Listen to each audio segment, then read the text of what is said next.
ഉമ്മൻചാണ്ടിയുടെ നെഞ്ചിൽ കല്ലെറിഞ്ഞിട്ടുള്ള പോലീസുകാരെ ഐഡൻറ്റിഫൈ ചെയ്തതാണ്. പക്ഷേ കേസെടുക്കേണ്ടുള്ള നിലപാട് അദ്ദേഹം എടുത്തത്. ഇവിടെയുള്ള ഏറ്റവും പ്രധാനപ്പെട്ട പ്രശ്നം ഡെവലപ്മെൻറ്റൽ ആക്ടിവിറ്റി വരുമ്പോൾ ചിന്ന താല്പര്യങ്ങൾ കൊണ്ടുവന്ന് അതിനെ പൊളിക്കാൻ ശ്രമിക്കുകയാണ്. ഇവിടെ വാട്ടർ മെട്രോ കൊച്ചിയിൽ ആരംഭിച്ചത് UDFൻ്റെ കാലത്താണ്. എഗ്രിമെൻറ്റിനകത്ത് ഒപ്പിടുമ്പോൾ ഞാൻ വാട്ടർ റിസോഴ്സസ് മിനിസ്റ്ററാണ്. ആ എൻവയൺമെൻറ്റിലെ ഏറ്റവും പ്രധാനപ്പെട്ട ഒരു ഘടകം നമ്മളുടെ യൂണിറ്റി തന്നെയാണ്. ഇപ്പോൾ അത് നല്ല കറക്റ്റാണ്. പാർട്ടിക്കകത്തും മുന്നണിക്കകത്തും നല്ല യൂണിറ്റി ഉണ്ട്. ആർക്കെങ്കിലും ഉമ്മൻചാണ്ടിയോട് വിരോധമുണ്ടോ? ആർക്കെങ്കിലും ഉമ്മൻചാണ്ടിയോട് ശത്രുതയുണ്ടോ? ഉമ്മൻചാണ്ടിയുടെ ഹൃദയം അതാണ്. മെട്രോ റെയിൽ പദ്ധതിയുണ്ട്. അത് തൃപ്പൂണിത്തറയിൽ നിന്ന് കോട്ടയം വരെ നീട്ടണം എന്നുള്ളതാണ് എൻ്റെ അഭിപ്രായം. സംസാരിക്കുന്ന നല്ല കാര്യങ്ങൾ കൊണ്ട് മാത്രമായില്ല, പെരുമാറ്റത്തിലൊരു വിശ്വാസ്യത ഉണ്ടാകണം. യഥാർത്ഥത്തിൽ ഞങ്ങൾ 2011 മുതലൊരു പ്ലാനിട്ട് വന്നതാണ്. അന്ന് ഞങ്ങളുടെ ഏറ്റവും വലിയ മോഹം ഈ സംസ്ഥാനത്തെ ഏറ്റവും നല്ല പട്ടണങ്ങളിലൊന്നായി കോട്ടയത്തെ മാറ്റുക എന്നുള്ളതാണ്. ഞാൻ MLA ആയി വരുന്ന സമയത്ത് കോട്ടയം പട്ടണത്തിലോട്ടുള്ള ആക്സസ് എന്ന് പറയുന്നത് 2 പ്രധാനപ്പെട്ട റോഡേ ഉള്ളൂ. ഒന്ന് MC റോഡും 2 KK റോഡും. പിന്നെ അതിൻ്റെ ടൗണിലോട്ട് വന്ന് കഴിയുമ്പോൾ അതിൻ്റെ ചില്ലറ ഉപശാഖകളൊക്കെ ഉണ്ടാകാം. പക്ഷെ മെയിനായിട്ട് 2 റോഡേ ഉള്ളൂ. അപ്പോൾ കോട്ടയം പട്ടണത്തിന് യഥാർത്ഥത്തിൽ അതിൻ്റെ സൗകര്യങ്ങൾ വർദ്ധിപ്പിക്കുന്നതിന് വേണ്ടി ഇൻഫ്രാസ്ട്രക്ചർ ഡെവലപ്മെൻറ്റ് വേണം. അതിലെ ഏറ്റവും ഒന്നാമത്തെ കണ്ടീഷൻ റോഡ് ഫെസിലിറ്റി തന്നെയാണ്. അതുകൊണ്ട് നമ്മളെന്ത് ചെയ്തു? നമ്മൾ ഇരക്കടവ് ബൈപ്പാസ് ഉണ്ടാക്കി, മണിപ്പടി അത് വന്നു ചേർന്നു. ഇവിടെ മറ്റ് ചില സ്ഥലങ്ങളിൽ നിന്ന് നമ്മുടെ മെയിൻ ലാൻഡിൽ നിന്ന് മെഡിക്കൽ കോളേജിലോട്ട് പോകാൻ വേണ്ടി വട്ടമൂട് പാലം ഉണ്ടായി. പൂവത്തുങ്കൽ പാലം എന്ന് പറഞ്ഞ് വേറൊരു പാലം അതിൻ്റെ തൊട്ടിപ്പുറത്തുണ്ടായി. അതോടൊപ്പം തന്നെ നമുക്ക് ആ പ്രദേശത്തെ യാത്രാ സൗകര്യം വളരെ വർദ്ധിപ്പിക്കാൻ പറ്റും. എലിപ്പിരിക്കാട്ട് കടവ് പാലം അത് വന്നതോടുകൂടി ടൗണിൽ നിന്ന് നേരെ MC റോഡിലോട്ടുള്ള ആക്സസ്സായി.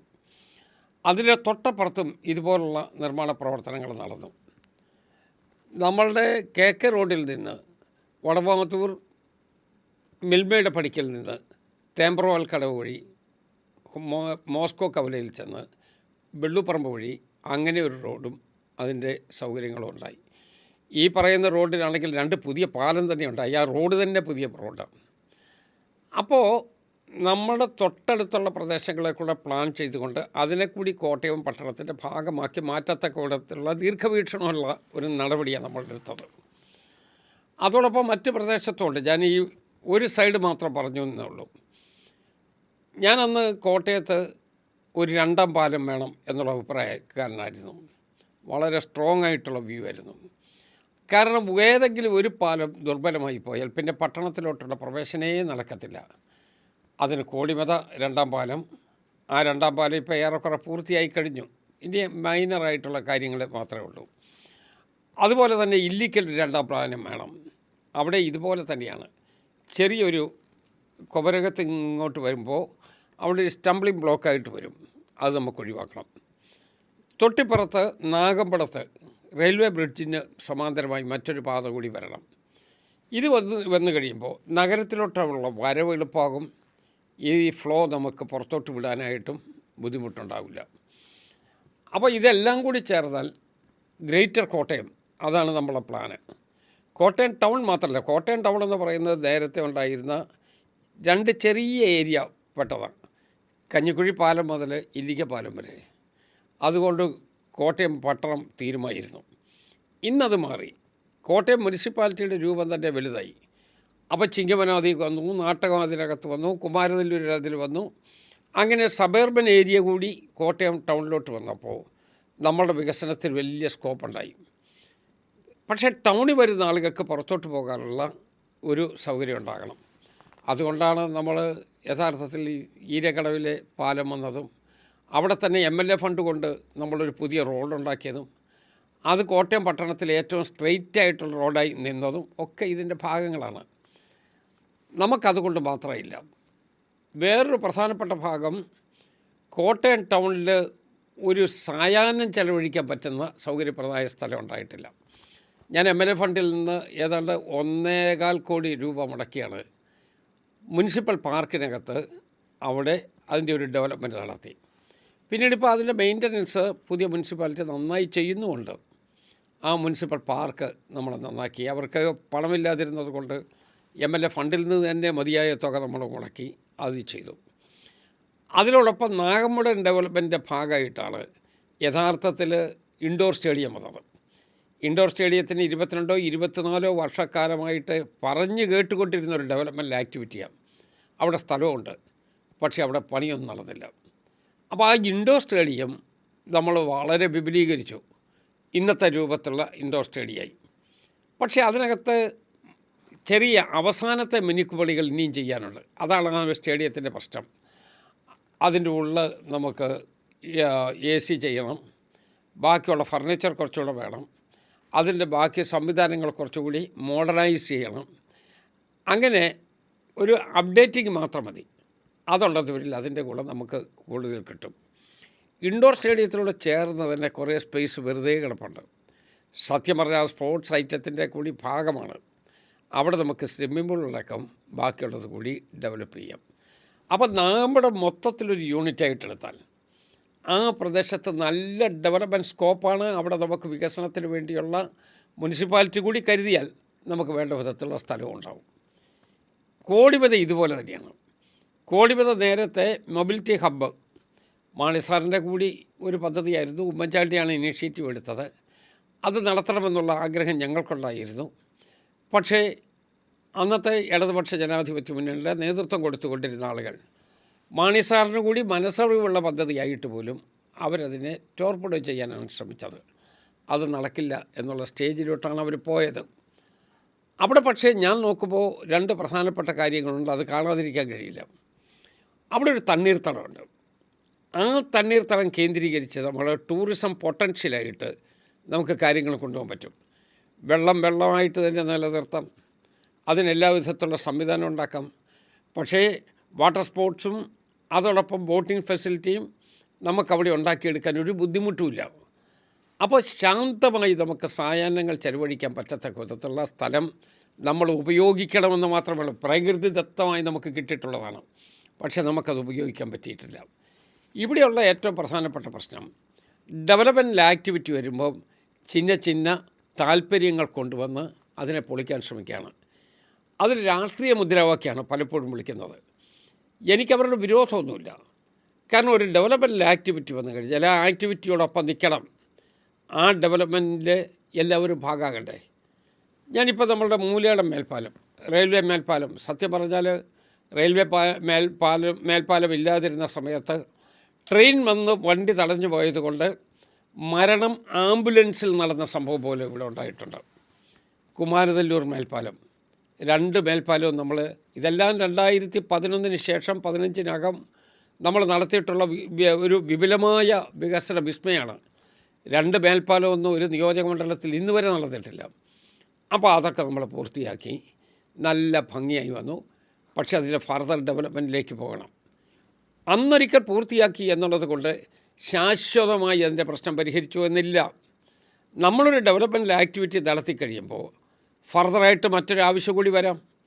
പക്ഷേ അതിന് ഗവൺമെൻറ് കൂട്ടുനിന്നെങ്കിൽ മാത്രമേ ആ പ്രശ്നം അപ്പം നമുക്ക് പരിഹരിച്ച് പോകാൻ പറ്റൂ. എനിക്കുള്ള പ്രശ്നം ഒരിക്കൽ നമ്മൾ ചെയ്തു തീർത്തത് ഇതൊന്നും വൺ ടൈം ഏർപ്പാടല്ല, റെക്കറിങ് ആയിട്ട് അതിൻ്റെ മെയിൻ്റനൻസ് നടക്കേണ്ടതാണ്. പക്ഷേ ആ റെക്കറിങ് മെയിൻ്റനൻസ് വന്നില്ല എന്നുള്ള ദുഃഖം എൻ്റെ മനസ്സിലുണ്ട്. നമുക്ക് പ്രയാസങ്ങളൊക്കെ മാറ്റി ശാശ്വതമായിട്ട് ജനങ്ങൾക്കത് ഉപയോഗിക്കാൻ പറ്റത്തക്ക വിധത്തിലേക്ക് ഉയർത്തിക്കൊണ്ട് പോകണം എന്നുള്ളതാണ് എൻ്റെ മനസ്സ്. 1. 2, ടൂറിസം പൊട്ടൻഷ്യലായിട്ടുള്ള കുറേ ഏരിയ നമുക്കുണ്ട്. സത്യം പറഞ്ഞാൽ തിരുവിതാംകൂർ മഹാരാജാവിൻ്റെ കാലത്ത് ആരംഭിച്ച ഒരു അന്നത്തെ നാഷണൽ വാട്ടർവേയിൽപ്പെട്ടതാണ് ഈ നമ്മളുടെ ആലപ്പുഴ കോട്ടയം കനാൽ. ആ കനാലിൻ്റെ ഡെവലപ്മെൻറ്റും അതോടൊപ്പം തന്നെ ചരക്ക് നീക്കത്തിന് വേണ്ടി നമുക്ക് വിനിയോഗിക്കാൻ പറ്റുന്ന സൗകര്യവും, അത് രണ്ടും കൂടി നമുക്ക് വിപുലീകരിച്ചു കൊണ്ട് പോകാൻ പറ്റുന്നതാണ്. അത് നമുക്ക് വിപുലീകരിക്കുന്ന എല്ലാം ഒറ്റയടിക്ക് ചെയ്യണമെന്ന് ഞാൻ പറയുന്നില്ല. പക്ഷേ അത് നമുക്ക് വിപുലീകരിക്കുന്നതിന് വേണ്ടിയുള്ള പദ്ധതി ഉണ്ടായാൽ കോട്ടയവും ആലപ്പുഴയും തമ്മിൽ നമുക്ക് നല്ല കണക്റ്റിവിറ്റി ഉണ്ടാകും. പക്ഷേ ഇതിനകത്ത് എനിക്കൊരു മോഹം കൂടിയുണ്ട്. പഴയ മാതിരിയില്ല, ഇപ്പോൾ കുറച്ച് ഫിനാൻഷ്യൽ സോഴ്സും കൂടി വരുന്നുണ്ട്. ജർമ്മൻ കമ്പനി ബാങ്കുമായിട്ട് ഉള്ള എഗ്രിമെൻറ്റിലാണ് ഇവിടെ വാട്ടർ മെട്രോ കൊച്ചിയിൽ ആരംഭിച്ചത്. UDFൻ്റെ കാലത്താണ്. എഗ്രിമെൻറ്റിനകത്ത് ഒപ്പിടുമ്പോൾ ഞാൻ വാട്ടർ റിസോഴ്സസ് മിനിസ്റ്ററാണ്, ശ്രീ ഉമ്മൻചാണ്ടി മുഖ്യമന്ത്രിയാണ്. അങ്ങനെ ആ കൊച്ചിൻ വാട്ടർ മെട്രോ അത് സാഫല്യത്തിലായി. പക്ഷേ അതിൻ്റെ വിപുലീകരണം നടന്നില്ല. ഇപ്പോൾ കൊച്ചി വാട്ടർ മെട്രോ എന്ന് പറയുന്നത് കൊച്ചിയിലെ ചില ദ്വീപുകളുടെ വികസനം മാത്രമാക്കി ചുരുക്കി. അത് സത്യം പറഞ്ഞാൽ നമ്മളുടെ വേണ്ട വിധം അത് വിനിയോഗിക്കുന്നില്ല എന്നതാണ് എൻ്റെ കണക്കുകൂട്ടൽ. കാരണം എങ്ങനെയെങ്കിലും തല്ലിക്കൂട്ടി തീർക്കുക എന്നുള്ള നിലപാടെടുക്കാതെ ആ കൊച്ചി വാട്ടർ മെട്രോ നേരെ തൃശ്ശൂർക്ക് നീട്ടിയ കൊടുങ്ങല്ലൂർ വരെ നീട്ടാം, ഒരു ബുദ്ധിമുട്ടുമില്ല. തിരിച്ച് നേരെ എതിർവശത്തോട്ട് വന്നാൽ ആലപ്പുഴ വരെ നീട്ടാം, ഒരു പ്രയാസവുമില്ല. ഇപ്പുറത്തോട്ട് വന്നാൽ വൈക്കത്താകാം, കുമരകത്താകാം, കോട്ടയത്തോട് ചേർന്ന് വരെ വേണമെങ്കിൽ നമുക്ക് കൊണ്ടുപോകാം. അതിലേറ്റവും പ്രധാനപ്പെട്ട ഗുണം നമ്മുടെ കോട്ടയത്തുള്ള ഡ്രൈ പോർട്ടിന് അതിൽ സഹായകരാകുമെന്നുള്ളതാണ്. ഇപ്പോൾ ഡ്രൈ പോർട്ടിൽ അവിടെ ചരക്ക് നീക്കത്തിന് വേണ്ടി ഇപ്പോൾ ഭാഗികമായി നടക്കുന്നുണ്ട്. ഭാഗികമായിട്ടല്ല, അത് നമുക്ക് പൂർണ്ണമായി വിനിയോഗിക്കണം. അതിനു വേണ്ടിയുള്ള ഒരു ഡ്രഡ്ജറിങ് നടക്കണം, സംവിധാനങ്ങളുണ്ടാകണം, കസ്റ്റംസ് ക്ലിയറൻസ് കിട്ടത്തക്ക വിധത്തിലുള്ള എല്ലാ സെക്യൂരിറ്റി മെഷേഴ്സും എടുക്കണം. ഇതെല്ലാം ഉണ്ടെന്ന് വരികിൽ നമ്മുടെ ഈ പ്രദേശത്തേക്കുള്ള ചരക്ക് നീക്കം വേഗത്തിലാക്കുകയും സൗകര്യപ്രദമാക്കുകയും ചെയ്യാനായിട്ട് നമുക്ക് പറ്റും. ഇതിൻ്റെ ഒരു സൈഡ് ഇഫക്റ്റ്, ഇപ്പം നമ്മളൊരു ഡ്രൈ പോർട്ടാണെങ്കിൽ ഒരു പോർട്ടിൻ്റെ ഡെവലപ്മെൻറ്റ് വരുമ്പോൾ എത്രയോ കുടുംബങ്ങളാണ് അതുകൊണ്ട് രക്ഷപ്പെടുന്നത്, എത്രയോ ആളുകൾക്കാണ് ജോലി കിട്ടുന്നത്. അപ്പോൾ നാടിൻ്റെ പൊതുവികസനം, ടൂറിസം പൊട്ടൻഷ്യൽ, ജോലി കിട്ടുന്നത് കൊണ്ട് കുടുംബങ്ങളെ ശാക്തീകരിക്കുന്നതിനുള്ള നടപടി, ഇതെല്ലാം കൂടി ചേർന്നതാണ് യഥാർത്ഥത്തിൽ നമ്മുടെ വാട്ടർ മെട്രോ. ഇപ്പോൾ വാട്ടർ മെട്രോ ചെറിയ സ്ഥലത്തോട്ട് മാത്രമേ ഉള്ളൂ, അത് ഇങ്ങോട്ട് നീട്ടണം. മറ്റൊന്നുള്ളത് കേന്ദ്ര ഗവൺമെൻറ്റുമായിട്ട് ബന്ധപ്പെട്ടതാണ്. അത് കൊച്ചിയിൽ നിന്നല്ല, തൃപ്പൂണിത്തറ വരെയുള്ള നമ്മളുടെ ഒരു മെട്രോ റെയിൽ പദ്ധതിയുണ്ട്. അത് തൃപ്പൂണിത്തറയിൽ നിന്ന് കോട്ടയം വരെ നീട്ടണം എന്നുള്ളതാണ് എൻ്റെ അഭിപ്രായം. അതിങ്ങോട്ട് വന്നാൽ നമുക്ക് യാത്രാ സൗകര്യം വളരെ കൂടും. 45 മിനിറ്റ് കൊണ്ട് കൊച്ചി പോകും. കൊച്ചിയിലാണെന്ന് പറയില്ല, എല്ലാവർക്കും ഒരുമിച്ച് താമസിക്കാനുള്ള സൗകര്യം പോലുമില്ല. ഭീമമായ വാടകയാണ്. അത് സഹിച്ച ആളുകൾക്ക് അവിടെ നിൽക്കാൻ കഴിയില്ല. അപ്പം 45 മിനിറ്റ് കൊണ്ട് കൊച്ചി ചെല്ലുകയും കൊച്ചിയിൽ നിന്ന് ടെർമിനൽ പോയിൻറ്റിലോട്ട് പോകുന്നതിന് വേണ്ടിയുള്ള സൗകര്യം ഉണ്ടാവുകയും ചെയ്താൽ കൊച്ചിയിൽ സ്ഥിരതാമസമാക്കേണ്ട കാര്യമേ ഇല്ല. കോട്ടയത്തിരുന്നു കൊണ്ട് നമുക്ക് പോവുകയും വരികയും ചെയ്യാം. അല്ലെങ്കിലും ഇപ്പോഴത്തെ ഒരു കാലാവസ്ഥ എന്ന് പറയുന്നത് അങ്ങനെയുള്ള സൗകര്യങ്ങൾ വേണ്ട വിധം വിനിയോഗിക്കുക എന്നുള്ളതാണ്.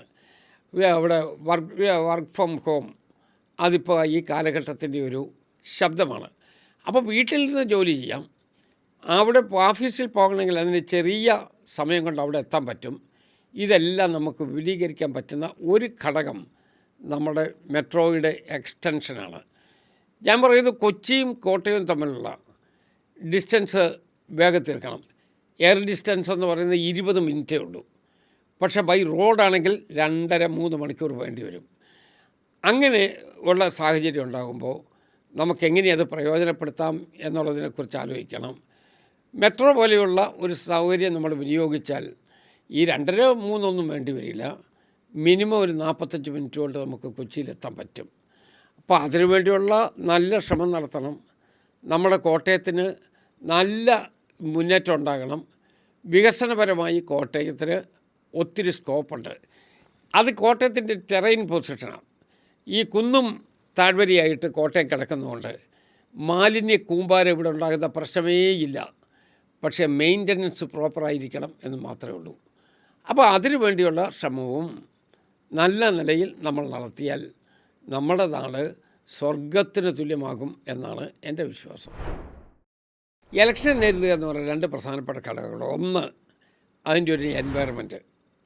2, ആ എൻവയറമെൻറ്റിലെ ഏറ്റവും പ്രധാനപ്പെട്ട ഒരു ഘടകം നമ്മളുടെ യൂണിറ്റി തന്നെയാണ്. ഇപ്പോൾ അത് നല്ല കറക്റ്റാണ്. പാർട്ടിക്കകത്തും മുന്നണിക്കകത്തും നല്ല യൂണിറ്റി ഉണ്ട്. അതുകൊണ്ട് തന്നെ ഒന്നാം കണ്ടീഷൻ പാലിക്കപ്പെട്ടിരിക്കുകയാണ്. രണ്ടാമത്തെ കാര്യം, നമ്മളുടെ ബഹുജന പ്രശ്നങ്ങൾ അത് ഫോക്കസ് ചെയ്തുകൊണ്ട് മുന്നോട്ട് പോകാൻ പറ്റണം. ഈ തെരഞ്ഞെടുപ്പിൽ അതാണ് നടക്കുന്നത്. വികസന വിരുദ്ധമായ ഒരു നടപടി ഒരു ഗവൺമെൻറ് എടുക്കുന്നത് ശരിയല്ല. പ്രത്യേകിച്ച് ഈ കാലഘട്ടത്തിൽ അങ്ങനെ ഒരു ഗവൺമെൻറ് എന്ന് പറയുന്നത് പഴഞ്ചൻ സർക്കാരാകും, അതൊരു പ്രാകൃത സർക്കാരാകും. അവിടെ നിന്ന് നമുക്ക് മാറി ചിന്തിക്കാൻ പറ്റണ്ടേ? പുതുമയുള്ള കാഴ്ചപ്പാട്, പുതുമയുള്ള സമീപനം, നോൺ കറപ്റ്റായിട്ടുള്ള അന്തരീക്ഷം, ഇതൊക്കെ ഒരു സിവിൽ സൊസൈറ്റിക്ക് ഏറ്റവും കൂടുതൽ പ്രധാനപ്പെട്ടതല്ലേ? അതിലോട്ടെത്തണമെന്നുള്ളതാണ് എൻ്റെ പക്ഷം. അതിനുവേണ്ടി രാഷ്ട്രീയത്തിലെ പ്രത്യയശാസ്ത്ര കാർക്കശ്യത്തിൻ്റെ കാലം കഴിഞ്ഞു. ഇന്നിപ്പോൾ വേറൊരു യുഗത്തിലാണ് നമ്മൾ ജീവിക്കുന്നത്. ഇന്നത്തെ യുഗത്തിൻ്റെ ശബ്ദം മനസ്സിലാക്കിക്കൊണ്ട് മുന്നോട്ട് പോകാൻ തയ്യാറാകണം എന്ന് തന്നെയാണ് എൻ്റെ അഭിപ്രായം. അദ്ദേഹം സത്യം പറഞ്ഞ ഞങ്ങൾക്ക് ഒരു ജ്യേഷ്ഠ സഹോദരനാണ്. അദ്ദേഹത്തിൻ്റെ ഒരു പെരുമാറ്റം എന്ന് പറയുന്നത് ആർക്കെങ്കിലും ഉമ്മൻചാണ്ടിയോട് വിരോധമുണ്ടോ? ആർക്കെങ്കിലും ഉമ്മൻചാണ്ടിയോട് ശത്രുതയുണ്ടോ? ഉമ്മൻചാണ്ടിയുടെ ഹൃദയം അതാണ്. ഉമ്മൻചാണ്ടിയുടെ നെഞ്ചിൽ കല്ലെറിഞ്ഞിട്ടുള്ള പോലീസുകാരെ ഐഡൻറ്റിഫൈ ചെയ്തതാണ്. പക്ഷേ കേസെടുക്കാനുള്ള നിലപാട് അദ്ദേഹം എടുത്തത്. അപ്പോൾ അദ്ദേഹത്തിൻ്റെ നെഞ്ചിൽ പാടുണ്ട്. അദ്ദേഹത്തിൻ്റെ എനിക്കറിയാൻ 2-3 സന്ദർഭങ്ങൾ നമുക്ക് മറക്കാൻ കഴിയാത്തതാണ്. പോലീസ് ലാത്തിച്ചാർജ്, അതിലൊന്നും ഒരു പരിഭവം പുള്ളി ഞങ്ങളോട് പറയുന്നത് പോലീസുകാർ അവരുടെ ഡ്യൂട്ടി ചെയ്യും, നമ്മൾ സ്വാഭാവികമായിട്ടും അതിനോട് യോജിക്കാൻ പറ്റാത്തത് കൊണ്ട് നമ്മൾ സമരം ചെയ്യും. അതിൽ എന്തെങ്കിലും ഒരു സംഭവം ഉണ്ടായാൽ നമ്മളാ പാവം പോലീസുകാരെ ഉപദ്രവിക്കാൻ പോകണ്ട എന്നുള്ള നിലപാടുകാരനാണ് അദ്ദേഹം. പക്ഷേ ഞങ്ങളുടെ പാർട്ടിയിൽ എല്ലാവരും അതിനോട് യോജിക്കുന്നവരല്ല. ഈവൻ തന്നെ ഉമ്മൻചാണ്ടിയുടെ ആറ്റിറ്റ്യൂഡ് അതാണ്. ഒരു കവള തളിച്ചാൽ മറ്റേ കവളം കൂടെ കാണിച്ചു കൊടുക്കുക എന്ന് പറയുന്ന ഒരു പ്രത്യയശാസ്ത്രത്തിൻ്റെ ആളാണ് ശ്രീ ഉമ്മൻചാണ്ടി. നമ്മളൊരു രാഷ്ട്രീയ പ്രവർത്തകരാണെങ്കിൽ നമ്മൾ ഒത്തിരി നല്ല കാര്യങ്ങളെക്കുറിച്ച് സംസാരിക്കുന്ന നല്ല കാര്യങ്ങൾ കൊണ്ട് മാത്രമില്ല, പെരുമാറ്റത്തിലൊരു വിശ്വാസ്യത ഉണ്ടാകണം. ആ വിശ്വാസ്യത ഒരു ദിവസം കൊണ്ടുണ്ടാവില്ല, ഒരു കാലം കൊണ്ട് നമ്മൾ കരുപ്പിടിപ്പിച്ചെടുക്കുന്ന ഒരു പ്രത്യേകതയാണ്. എനിക്ക് ആ വിശ്വാസ്യത എന്നെ വിശ്വസിക്കുന്ന ആളുകളുടെ മധ്യത്തിലും എൻ്റെ സമൂഹത്തിലും ഉണ്ട് എന്നുള്ള അഭിപ്രായക്കാരനാണ്. 2, ക്രെഡിബിലിറ്റി ഉണ്ടാകണം. നമ്മൾ വെറുതെ വീഴ്വാക്ക് പറഞ്ഞ് വേറൊരു രൂപത്തിൽ നടക്കുന്നു എന്ന് വന്നാൽ ക്രെഡിബിലിറ്റി ലോസ് ഉണ്ടാവും. അപ്പോൾ ക്രെഡിബിലിറ്റി ഉണ്ടാകണം. 3, സത്യസന്ധമായിരിക്കണം. ഏതെങ്കിലും ഒരു സാഹചര്യത്തിൽ വിചാരിച്ചു ഒരു കറപ്റ്റായിട്ടുള്ള ഒരാളിന് സപ്പോർട്ടോട് കൂടി ആരെങ്കിലും വരുമോ? ആരും വരികയില്ല. തൊടാതിരിക്കാൻ നോക്കും, ആ ആളിനെ കണ്ടാൽ തിരിഞ്ഞു പോകും. അപ്പോൾ എന്താ, ഒരു നോൺ കറപ്റ്റ് പേഴ്സൺ ഒരു സൊസൈറ്റിയിൽ വന്നാൽ അവർക്കുള്ള അക്സെപ്റ്റൻസ് വലുതാണ്. ഞാൻ കേരള രാഷ്ട്രീയത്തിൽ ചില ആളുകളുടെ പേരുകൾ എൻ്റെ മനസ്സിൽ പെട്ടെന്ന് വരുന്നുണ്ട്. അവർക്ക് വേറെ പ്രത്യേകിച്ച് അധിക ക്വാളിഫിക്കേഷൻസ് ഒന്നുമില്ല, പക്ഷേ നോൺ കറപ്റ്റാണ്, കബളിപ്പിക്കില്ല, ക്രെഡിബിലിറ്റി ഉണ്ട്. അതിനൊക്കെ രാഷ്ട്രീയത്തിൽ കിട്ടുന്ന വേരോട്ടം വളരെ വലുതാണ്. അത് കിട്ടാൻ കാരണം എന്താ? അതുപോലുള്ള ആളുകളുടെ എണ്ണം കുറവായതുകൊണ്ടാണ്. അപ്പോൾ അതുകൊണ്ട് നമ്മളുടെ സ്പീഷീസ് വേറെയാണ്, നമ്മളുടെ ഉദ്ദേശം വേറെയാണ്, നമ്മളുടെ നിലപാടുകൾ വേറെയാണ്. ആ നിലപാടെന്ന് പറയുന്നത് ഈ പറയുന്ന അടിസ്ഥാന മൂല്യങ്ങളിൽ നമ്മൾ അടിയുറച്ച് വിശ്വസിച്ചുകൊണ്ടാണ്. 4-മത്തെ കാര്യമുണ്ട്. 4-മത്തത് വിനയം ഉണ്ടാകണം. നമ്മൾ ഈ ക്വാളിറ്റീസ് എല്ലാം ഉണ്ടാകുകയും ആളുകളുടെ തലയിൽ പെരവെക്കാൻ ചെല്ലുകയും അവരെ അവഹേളിക്കുകയും അവരുടെ മുമ്പിൽ പ്രമാണി കളിക്കാൻ വേണ്ടി എന്തും വിളിച്ചു പറയുകയും ചെയ്യുന്ന ഒരു വാവിട്ട ആളായി നിന്നാൽ ജനങ്ങൾക്ക് താല്പര്യം ഉണ്ടാവില്ല. അപ്പോൾ അതും ഒരു പ്രധാനപ്പെട്ട കാര്യമാണ്.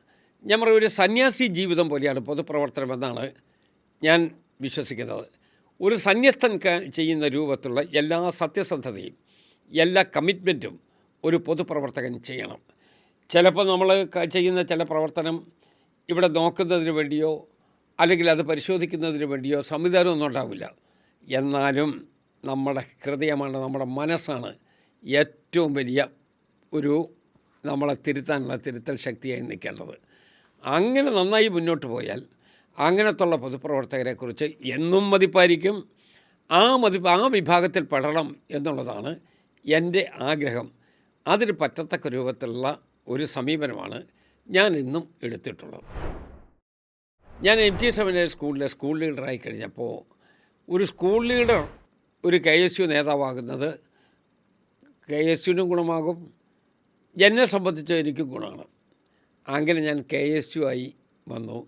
പിന്നീട് അതൊരു വലിയ ട്രാക്കിൻ്റെ ആദ്യത്തെ ഒരു ലാൻഡിങ് പോയിൻ്റായിരുന്നു.